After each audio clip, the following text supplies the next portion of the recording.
ক্রিকেটে রান গুরুত্বপূর্ণ, তবে সাহস আর ধৈর্যের গল্পে ইতিহাস তৈরি করে। আজ আমরা কথা বলবো এমন একজন ক্রিকেটারের সম্পর্কে যিনি সেঞ্চুরি করতে না পারলেও তার খেলা মন জয় করেছে লক্ষ লক্ষ মানুষের। তিনি হলো জাকির আলী। জাকির আলী বাংলাদেশের দলের উদীয়মান এক প্রতিভা। তার ব্যাটিংয়ের টেকনিক যেমন নিখুঁত, তেমনি তার খেলার প্রতি রয়েছে অন্যরকম আত্মবিশ্বাস। মাঠে তিনি যেন এক সিংহের মতো বুক চিতিয়ে দাঁড়ান। প্রতি ম্যাচে কি সেঞ্চুরি হবে? না, তবে প্রতি ইনিংসে কি আত্মত্যাগ আর সাহসের ছাপ থাকবে? অবশ্যই।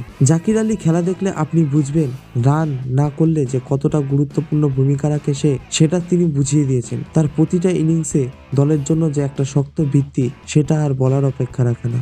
সেদিন সেঞ্চুরি হয়নি, তবে 70 রানের ইনিংসটা বাংলাদেশকে ম্যাচ ধরে রাখতে যে কতটা সাহায্য করেছে সেটা আর বলার অপেক্ষা রাখে না। বল বাই বল চাপ সামলে নিজে খেলে গেছেন।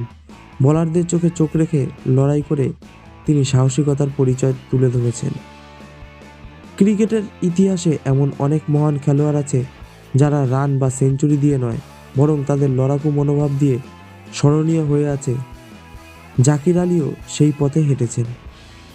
সফল হওয়ার জন্য শুধুমাত্র প্রতিভা নয়, কঠোর পরিশ্রম আর সিংহের মতো সাহস লাগে। জাকিরের ইনিংসে সেই পরিশ্রম পুরোপুরি স্পষ্ট। রান তো সবাই করে, কিন্তু জাকিরের মতো সাহস নিয়ে খেলতে কজন পারে? জাকির আলী বাংলাদেশের গল্প। সেঞ্চুরি না করলেও ওর ইনিংস যে বাংলাদেশের দর্শকদের কতটা ভালো লেগেছে সেটার বলার অপেক্ষা রাখে না। খেলার পরে জাকির আলীর একটি সংবাদ প্রতিবেদনে তিনি বলেছেন, আমি সবসময় দলকে সাহায্য করতে চাই। সেঞ্চুরি হোক বা না হোক, আমি আমার নিজের দিকে তাকাই না। আমি চাই দলের জন্য একটা ভালো অবদান রাখতে। ক্রিকেট শুধু রানের খেলা নয়, একটা সাহস আর স্বপ্নের গল্প।